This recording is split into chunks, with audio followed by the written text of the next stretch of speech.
Bonjour tout le monde, je m'appelle Michel Angelier et bienvenue à l'entrevue, une émission hebdomadaire dans laquelle on va pouvoir aborder des sujets, des enjeux auxquels doit faire face notre société aujourd'hui en 2022. Le 10 octobre, c'est la journée mondiale de la santé mentale. Et dans un contexte, le but dans le fond de cette journée-là, c'est de mettre un peu l'attention, de la mettre davantage sur cette réalité, parce qu'il faut en tenir compte si on veut améliorer un peu notre bien-être. Puis dans un contexte post-devant, début, fin COVID, c'est d'autant plus d'actualité d'en parler et important de le faire.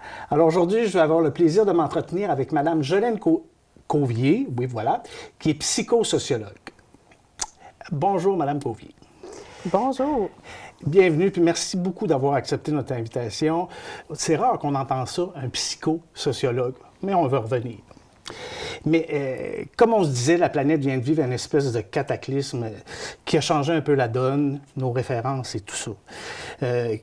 Et là, on parle davantage plus de santé mentale qu'avant. C'est une opportunité de la pandémie. On le voit, la santé mentale occupe une place de premier choix, on dirait bien. Il était temps, mais bref, des fois, ça prend des gros événements pour nous amener à tout ça. Mais avant qu'on rentre dans le vif du sujet, dans ma recherche, j'ai été intrigué parce que j'ai lu un peu des choses assez intéressantes. On peut dire que vous avez un petit trajet qui est atypique, on peut le dire comme ça. Vous êtes passé d'une carrière de sportive intense, entraînement incroyable, nutrition, compétition, championne canadienne de dynamophilie, si exactement. Mon Dieu, je l'ai eu. Bref, et qu'est-ce qui fait qu'à un moment donné, on bifurque et qu'on va plus vers la relation d'aide, vers l'autre, vers sa communauté? Bien, c'est la championne canadienne qui est arrivée en premier. Je m'entraînais. Le sport, pour moi, c'était un grand exutoire. J'aimais ça, ça me faisait du bien, ça canalisait mon énergie. Puis quand j'ai évolué dans le sport, puis je suis devenue championne, bien, les gens me sollicitaient pour des conseils, des trucs. Puis tranquillement, bien, je suis allée suivre un petit cours en alimentation. Puis j'ai accompagné des gens pour essayer d'avoir une alimentation optimale. Puis à la suite de ça, après quelques années, on dirait que j'étais triste de ne pas pouvoir aider les gens aussi loin que je le pouvais. Parce qu'il y avait, oui, quoi manger, comment, mais il y avait tout le rapport à la nourriture, puis toute la complexité des émotions, du psychologique. Ça me faisait bien de la peine. Fait que c'était un petit peu ça qui a ouvert la porte. Qui a ouvert la porte à tout ça. Qui a ouvert la porte, oui. Je devais étudier au départ en psychologie. Bon, allons-y avec c'est quoi un psychosociologue, puis qu'est-ce que ça fait exactement? Puis moi, c'est ça, je suis une psychosociologue un peu par surprise parce qu'au début, j'étais en psychologie, c'était loin, à Trois-Rivières, j'ai été acceptée. Mes parents ont dit « Ouais, on verra pas tes enfants souvent, puis c'est triste, on ne verra pas grandir. » Puis moi aussi, ça me déchirait de quitter ma région pour aussi loin. Tranquillement, bien, j'ai regardé ce qu'il y avait, puis il y avait psychosociologie des relations humaines à Rimouski. Fait que c'est un petit peu comme ça, moi, que j'ai entré par cette porte-là. Je me suis rendu compte que ça me ressemblait puis ça me correspondait beaucoup plus. Parce que la psychosociologie, on est comme des agents de changement. On accompagne les gens dans des changements. C'est l'étude psychologique des faits sociaux. C'est une discipline assez récente. On parle de 10-15 ans au Québec. Puis c'est venu de l'émergence puis du croisement de plusieurs disciplines, la psychologie sociale, la sociologie, plein de choses ensemble qui fait qu'on a développé une expertise particulière, qui fait qu'on regarde toujours l'individu, mais jamais séparé de ses relations, jamais séparé des faits sociaux qui l'entourent. C'est toujours intriqué. L'individu et son contexte qui l'entoure. Exactement. Bon, bien, allons-y dans le droit du sujet. Mettons la table il y a des changements et la santé mentale, on le sait, s'est dégradée de façon importante. Allons-y avec de bons vieux chiffres ou des statistiques. Dans le fond, ça nous démontre toujours un peu l'ampleur du phénomène. J'aurais adoré trouver un portrait local. Mais les statistiques, le problème avec les statistiques, c'est souvent, c'est après coup. C'est avec un certain recul, le temps de faire les enquêtes, de compiler, qu'on n'a pas un portrait d'aujourd'hui dans notre région, dans notre MRC, où c'est difficile d'avoir une donnée aussi précise, mais on a des grandes tendances là, du Québec, du Canada, etc. Fait qu'il y a des choses qu'on s'est plus aperçues nous-mêmes par les médias, exemple l'augmentation, malheureusement, de la violence faite aux femmes, des féminicides, des cas de négligence chez les enfants. Le confinement a eu beaucoup d'impact sur ces problématiques-là.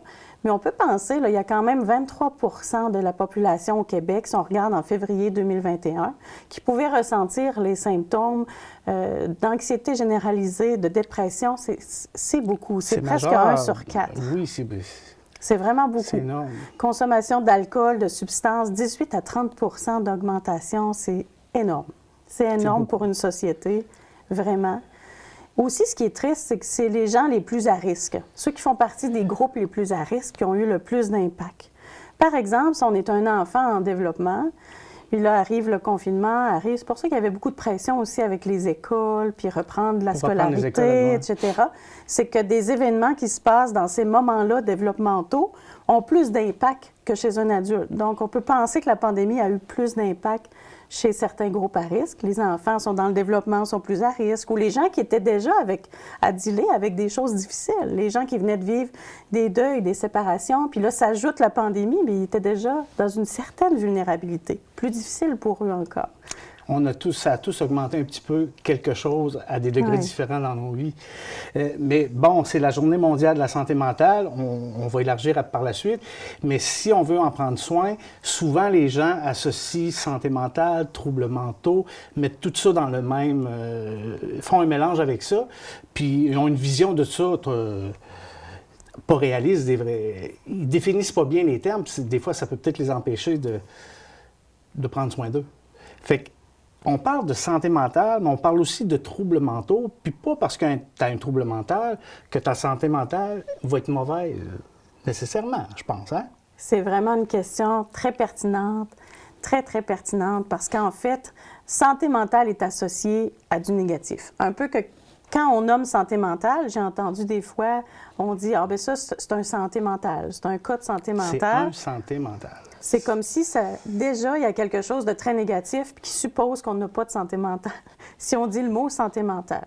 Mais en fait, la santé mentale, c'est une capacité de fonctionnement harmonieuse, agréable, de s'adapter aux souffrances de la vie, aux événements, au stress, qui nous permet, quand on a une bonne santé mentale, d'apprendre, de se relier, de faire des liens avec des personnes qu'on aime, de s'impliquer socialement. La santé mentale, c'est une composante de la santé.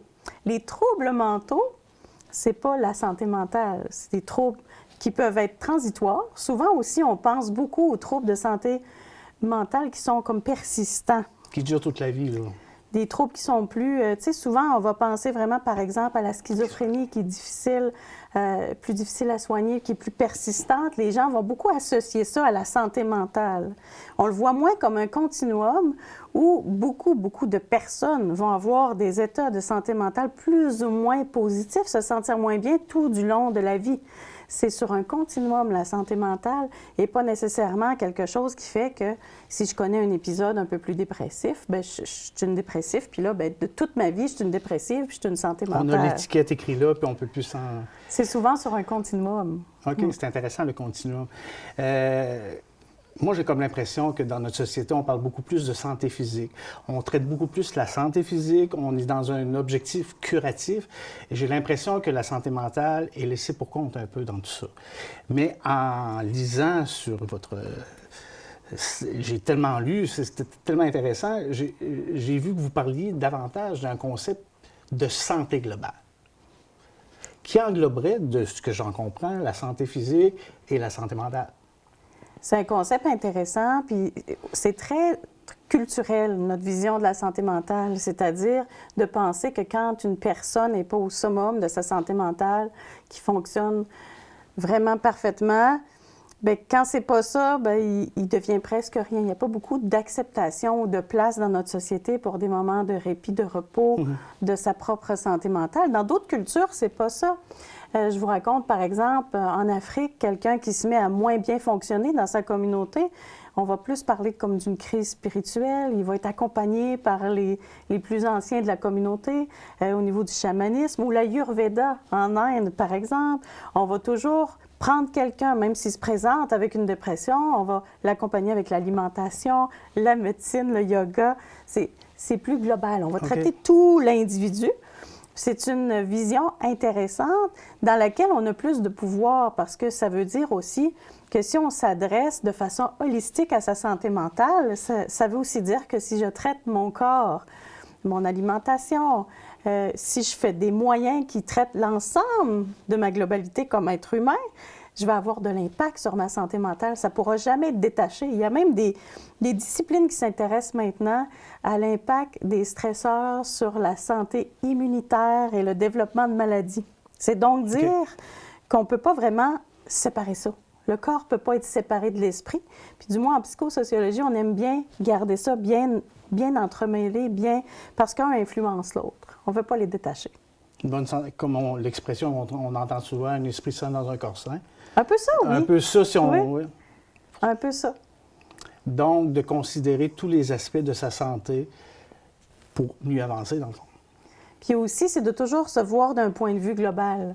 Parce qu'en fin de compte, une personne qui a des maladies chroniques physiques dans son corps va peut-être expérimenter de la dépression. On voit qu'il y a plus de dépression chez ces malades-là. Mais c'est-tu la poule ou l'œuf? Qu'est-ce qui vient avant? Est-ce que c'est vraiment l'état dépressif qui a apporté plus d'incidence de maladies chroniques ou est-ce que c'est la maladie chronique? C'est pas clair, ça, dans les recherches. C'est que c'est tellement entremêlé. Un être humain, c'est un être complet. Il y a plein de dimensions. Puis je pense que c'est intéressant de se reculer puis de dire c'est tout mon être. Puis quand j'affecte tout mon être positivement, bien nécessairement, je vais impacter ma santé mentale positivement aussi. Intéressant. Santé globale, on ne l'oubliera pas. Bon, moi, je ne sais pas si j'ai tort, mais j'entends beaucoup les gens dire autour de moi, « Mon Dieu, que j'aimerais donc venir comme avant. » Comme avant le COVID. J'aimerais donc me sentir plus solide, être plus à l'aise en public. Puis là, en réfléchissant à tout ça, je me dis peut-être qu'on n'a peut-être pas la bonne stratégie. De penser à revenir comme on était avant, c'est peut-être pas la bonne façon de faire. Et de penser plus sur, encore une fois, en lisant sur vous, l'adaptation et comment faire avec. C'est des termes qui vous interpellent beaucoup, ça, dans votre façon d'intervenir auprès. Ça m'interpelle beaucoup parce que je l'entends aussi beaucoup. Je l'entends avec ma clientèle, auprès des organismes auxquels je travaille aussi. C'est un peu comme si on était attaché. On veut le avant. Mais moi, je pense que la pandémie est venue faire comme une action traumatique dans notre société. C'est un traumatisme de société d'avoir vécu cette menace-là à la vie, d'avoir vécu des mesures. On n'a jamais connu ça avant. Il y a un avant et un après. Ça ne reviendra pas comme avant. C'est dommage un peu de désillusionner, de vous dire, je pense que ça ne pourrait pas revenir comme avant, pour la simple raison qu'on a changé. La société a changé, puis nous, comme personne, on a changé. Si on continue à être attaché à faire comme avant, bien, on perd une belle opportunité de savoir grandir, puis de savoir aussi comment cette pandémie-là est venue me transformer. Parce qu'il n'y a personne qui est réellement comme avant. Il y a des gens qui ont moins senti les impacts, mais sont quand même transformés. Donc, le but de vouloir être comme avant n'est peut-être pas le bon, mais de penser à faire avec, d'évoluer, d'avancer avec cette réalité-là, on est plus dans la construction.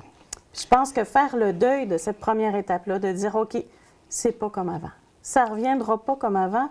Je suis changée, je suis transformée. On l'a vu même au niveau mondial. Je ne sais pas si vous avez vu aux nouvelles, Michel, quand les gens se faisaient de la musique en Italie, entre balcons, parce qu'ils étaient confinés sur un petit balcon. Il y avait des beaux mouvements là, de prise de conscience très large, ou l'environnement aussi. Les gens ont eu un gros souci environnemental. On a vu l'anxiété aussi, l'éco-anxiété, l'anxiété des jeunes face à la fatalité de l'environnement et tout ça. On a vu ça monter, puis il y a d'autre part, on a vu des gens quand ça confinait, puis que la nature reprenait ses droits. On voyait des beaux moments là, de prise de conscience, de dire, OK, on va faire attention à nos habitudes de consommation. L'humain est allé chercher du sens. Hein? On avait besoin de sens. La pandémie est venue beaucoup jouer dans notre quête de sens. La quête de sens est un élément essentiel à la santé mentale. Le temps nous presse, bien entendu. Il nous reste une petite minute pour conclure. Si vous aviez des suggestions, des moyens pour améliorer notre santé globale, vous iriez vers quoi?